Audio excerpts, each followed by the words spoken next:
कल्प साधकों के भावी निर्धारण। मनुष्य के हाथ में दो संपदाएं हैं, एक ईश्वर प्रदत्त समय और दूसरी स्व उपार्जित वैभव। इन्हीं के बदले इस संसार के बाजार में हर भली बुरी वस्तु खरीदी जाती है। पतन, पिछड़ापन और उत्थान की तीन परिस्थितियां हैं। पतनोन्मुख को पिशाच, पिछड़ों को पशु और उत्थानरतों को देव कहते हैं। यही है मनुष्य की तीन बिरादरियाँ। इनमें से किसी में भी मनुष्य अपने समय और श्रम को नियोजित करके प्रवेश पा सकता है, कितनी ही अधिक प्रगति कर सकता है। आमतौर से मनुष्य अपने को शरीर मानता है, फलतः समूचे श्रम व समय को वासना, तृष्णा और अहंता में, लोभ, मोह और दर्प में लगाए रहता है। शरीर को निर्वाह के उपरांत यही तीन ऊत सूझती है और मन इन्हीं में रस लेता और कोल्हू के बेल की तरह जुता रहता है। फलतः यह सुर दुर्लभ मनुष्य जीवन ऐसे ही अनर्थ और स्वार्थ की विडंबना में खप जाता है। परमार्थ की बात सूझती ही नहीं। इस स्थिति में से उबरने की प्रक्रिया को जीवन कल्प कहते हैं। आध्यात्म का वास्तविक सत्परिणाम यही है। मनाह क्षेत्र में समझदारी, ईमानदारी और जिम्मेदारी का भाव जगते ही मनुष्य में देवत्व का उदय होता है और उसकी परिस्थितियाँ ऐसी बन जाती हैं जिनमें धरती पर जीवन में स्वर्ग के अवतरण जैसी अनुभूति होती रहे।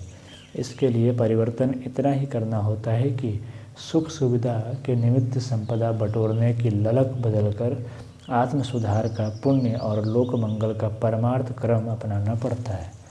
प्रलोभनों के प्रवाह को रोकने का अभ्यास तप और परमार्थ में रस लेने तथा प्रयत्नरत होने को योग कहा जाता है। लोभ और मोह से जो जितना विरत हो सका, उसके स्थान पर पुण्य परमार्थ की सत्प्रवृत्तियों को व्यवहार में उतार सका, समझना चाहिए कि वह उतना ही बड़ा सिद्ध पुरुष हो गया। शास्त्रकारों का कथन है कि ऐसे ही समर्थ एवं प्राणवान साधक स्वयं पार होते हैं और अपनी नाव में बैठाकर असंख्यों को पार कराते हैं। कल्प साधना में ऐसा ही साहस उभारने वाले विधि व्यवस्था बनाई और अपनाई जाती है।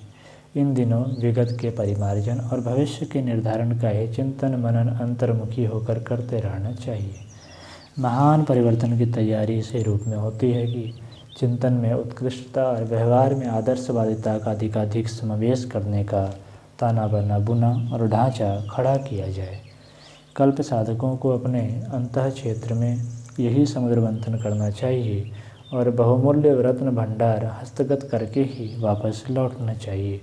इसी में तीर्थ सेवन की सार्थकता है। स्मरण रहे, साधना भीख मांगने, जेब काटने या बाजीगरी के कौतुक कुतूहल देखने की उस विडंबना का नाम नहीं है जो इन दिनों इस क्षेत्र के दिग्भ्रांतों में से अधिकांश के सिर पर सवार रहती है। यह विशुद्ध आत्म परिष्कार का तत्व ज्ञान और क्रिया विधान है। जो इसे सही रूप में समझता और अपनाता है, उसके अंतःकरण में श्रद्धा का, मनः संस्थान में प्रज्ञा का और व्यवहार में निष्ठा का अनुपात तेजी से बढ़ता है। उसे हाथों हाथ तृप्ति और शांति का लाभ मिलता है। यही है आत्म साधना का राजमार्ग और सिद्धि साधना का दिव्य वरदान। यदि ऐसा कुछ अंतरंग में बना, जमा और पका हो तो उस अंकुर में खाद पानी देने एवं निराई गुराई और रखवाली का प्रयत्न करना चाहिए। बीजारोपण को फसल काटने तक पहुंचाने में दूरदर्शिता, तत्परता और उदारता का प्रमाण परिचय प्रस्तुत करना पड़ता है। प्रयत्न पुरुषार्थ के बिना किसी भी क्षेत्र में कुछ मिलता नहीं है। कल्पनालोक में रंगीली उड़ान उड़ते रहने से कुछ काम बनता नहीं। उत्कृष्टता को कार्यान्वित करने के लिए आदर्शवादी गतिविधियां अपनानी चाहिए। यह कैसे किया जाए, शुभारंभ कहाँ से किया जाए, अवरोध को प्रगति में कैसे बदला जाए, नरक से विमुख होकर स्वर्ग तक कैसे उछला जाए, इन प्रश्नों का एक ही उत्तर है, पुण्य परमार्थ का संचय, सत्प्रवृत्तियों का संवर्धन। इस प्रयास के कुछ व्यवहारिक सूत्र किए जा रहे हैं। ये सभी करने योग्य हैं। सभी के सत्परिणाम एक से एक बढ़कर हैं। जिनसे सभी एक साथ न बन पड़े, वे उनमें से थोड़े थोड़े हाथ में लें और फिर क्रमशः आगे बढ़ते चलें। कुछ एक से आरंभ करना बाल शिक्षा की तरह उत्साहवर्धक तो है, पर पर्याप्त नहीं। परमार्थ प्रयोजनों में अधिकाधिक रस लेने और प्रयत्नों को अधिकाधिक प्रखर करने की ललक को दिन दिन प्रदीप्त करते चलना चाहिए।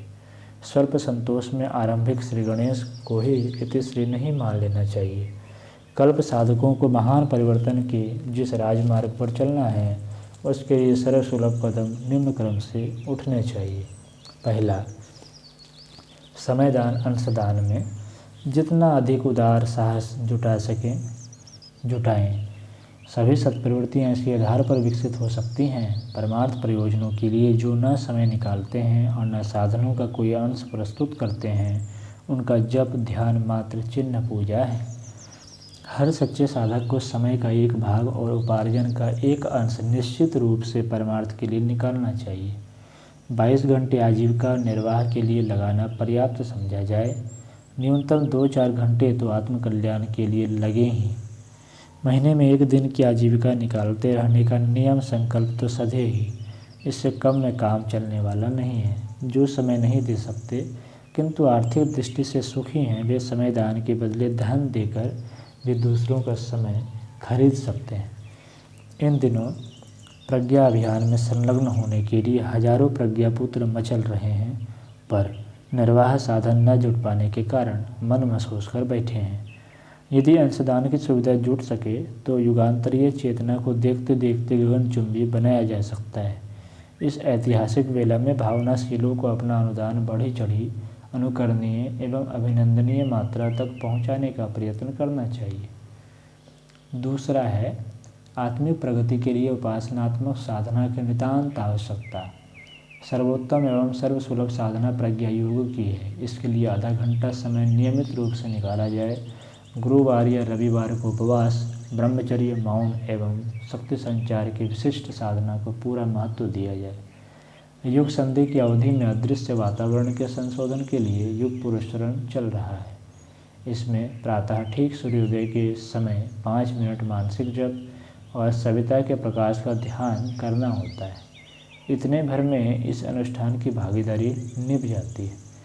इस साधना अनुदान को वातावरण परिशोधन के लिए समर्पित करने का संकल्प करना चाहिए। सूर्योदय का समय घटता बढ़ता रहता है। स्थान स्थान के बीच भी थोड़ा बहुत अंतर पड़ता है। फिर भी भारत में दिल्ली के समय को माध्यम मानकर अपने देश में सूर्योदय का समय इस प्रकार घोषित किया जा रहा है। जनवरी 6:47, फरवरी 6:33, मार्च 6:06, अप्रैल 5:32, मई 5:08, जून 5:02, जुलाई 5:11, अगस्त 5:27, सितंबर 5:41, अक्टूबर 5:53, नवंबर 6:16, दिसंबर 6:37। विदेशों में अपने अपने राजधानियों के सूर्योदय के समय को मान्यता दी जा सकती है। प्रज्ञा परिजन 50 लाख हैं।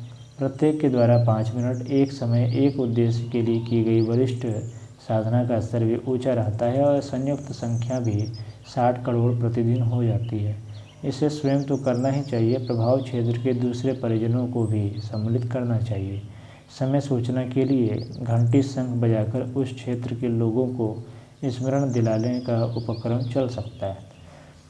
तीसरा है परिवार में श्रमशीलता, मितव्यता, सुव्यवस्था, शालीनता, सहकारिता की सत्प्रवृत्तियों का अभ्यास स्वयं साथ रहकर कराएं। स्वाध्याय के लिए घरेलू पुस्तकालय रहे। सत्संग प्रज्ञा पुराण द्वारा हो। तुलसी स्थापना, पूजा कक्ष, नमन, वंदन, सामूहिक आरती जैसे प्रचलनों से आस्तिकता का वातावरण बने। शाक वाटिका, पुष्प वाटिका उगे, बच्चे कम से कम उत्पन्न किए जाएं। हर सदस्य को स्वावलंबी सुसंस्कारी बनाने का प्रयत्न चले। एक आँख प्यार की, दूसरी सुधार की रहे। उत्तराधिकार में संपदा नहीं, सत परंपरा जोड़ने की दृष्टि रहे। गृहपति का जन्म दिवसोत्सव मनाया जाए और उसे परिवार निर्माण ज्ञान गोष्ठी जैसे धर्मोत्सव का रूप दिया जाए। गृह पत्नी का जन्मदिन मनाकर संपर्क क्षेत्र की महिलाओं को जागृति उत्पन्न की जाए। वर्ष में ये 2 पर्व त्यौहार विशेष रूप से मनाया जाए। चौथा है, जन जागरण के लिए अपने प्रभाव क्षेत्र में पंचसूत्री योजना चलाई जाए। पहला, शिक्षितों को घर बैठे बिना मूल्य प्रज्ञा साहित्य नियमित रूप से पढ़ाना। दूसरा है, स्लाइड प्रोजेक्टर टेप रिकॉर्डर के माध्यम से आकर्षक सत्संग क्रम चलाना। तीसरा है, दीवारों पर आदर्श वाक्य लेखन तथा घरों में आदर्श वाक्य टांगना। चौथा है, प्रज्ञा परिजनों के जन्मदिन मनाना, इस माध्यम से जनमानस को सत प्रेरणाएँ देना। पाँचवा है, वसंत पंचमी, गायत्री जयंती, गुरु पूर्णिमा तथा दोनों नवरात्रियों के 5 पर्व आयोजनों पर सामूहिक समारोहों की व्यवस्था बनाना। जन जागरण की यह पंचसूत्री योजना व्यक्तिगत प्रयत्नों तथा सद्भाव संपन्नों के सहयोग से आरंभ एवं गतिशील की जाए। लोकमानस परिष्कार, सत्प्रवृत्ति संवर्धन इन दिनों का सबसे बड़ा, अत्यधिक आवश्यक एवं महत्वपूर्ण कार्य है। इसे युग धर्म, समय की पुकार, महाकाल का निमंत्रण समझा जाए और भावनापूर्वक संपन्न किया जाए। इसके लिए हर प्राणवान को निजी पुरुषार्थ से एक स्वाध्याय मंडल बिना इमारत का प्रज्ञा संस्थान गठित करना चाहिए। पंचसूत्री योजना को अधिकाधिक व्यापक बनाना भी स्वाध्याय मंडलों का काम है। इसके अतिरिक्त जहाँ भी संभव हो स्कूली छात्रों में मुफ्त ट्यूशन पढ़ाने की बाल संस्कार शालाएँ, पाठशालाएँ चलाई जाए। व्यायामशालाओं का छोटा बड़ा रूप खड़ा किया जाए। पाठशालाओं और व्यायामशालाओं के आधार में मानसिक एवं शारीरिक विकास के 2 गतिविधियों का विस्तार करने के लिए कुछ कदम हमें ही उठाने चाहिए। पाँचवा है, तीर्थ परंपरा को पुनर्जीवित किया जाए। तीर्थ धर्म प्रचार की पद यात्राओं को समय समय पर नियोजित किया जाए। जन जागरण के लिए घर घर अलग जगाने की स्थानीय कार्यक्रम भी तीर्थ यात्रा की छोटी बहन परिक्रमा प्रदक्षिणा स्तर के माने जाएंगे। साइकिल को पदयात्रा का भार वाहक माना गया है। विकृत, दिग्भ्रांत एवं निहित स्वार्थों के चंगुल में फंसी हुई तीर्थ परंपरा को पुनर्जीवित करने हेतु इन दिनों एक ही समर्थ स्थापना गायत्री तीर्थ शांति कुंज के रूप में विनिर्मित विकसित हो सकती है।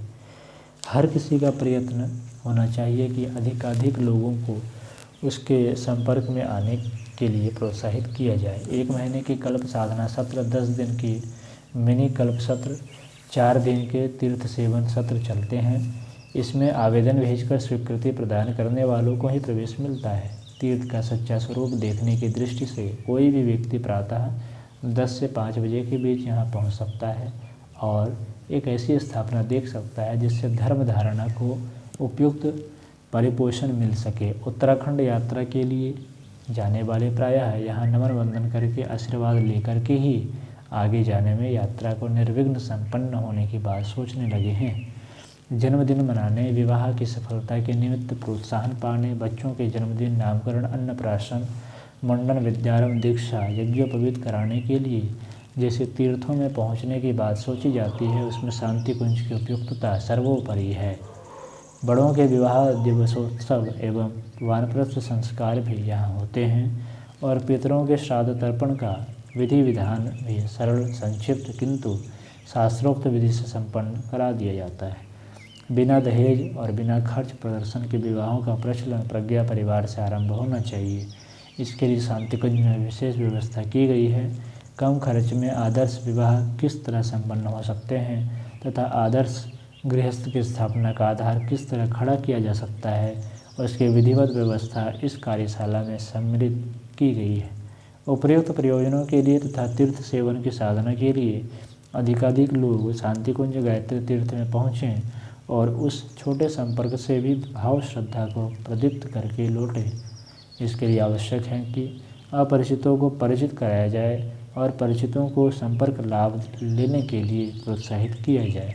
यह प्रयत्न कल्प साधना के तीर्थ सेवन से लौटने वाले प्रत्येक साधक को सदा सर्वदा करते रहना चाहिए। साधना काल के प्रारंभ, मध्य और अंत में साधकों को बिना मूल्य दुर्लभ स्वास्थ्य परीक्षण एवं परामर्श जुड़ा होना होने के कारण हर कोई इन सत्रों में प्रवेश के लिए लालायित रहता है। यह कसौटी रखी जानी चाहिए कि अनगढ़ भीड़ न आए। जो लोग आए वे विधिवत आवेदन पत्र भेजकर अनुमति लेकर के ही यहाँ आए।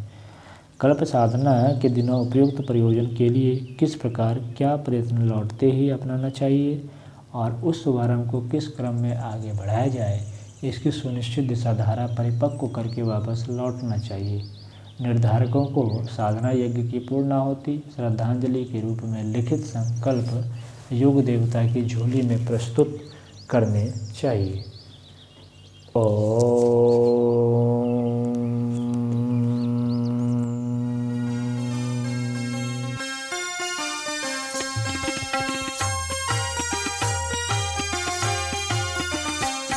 चलो गुरुदेव के सपने सजाने की शपथ ले लें। चलो गुरुदेव के सपने सजाने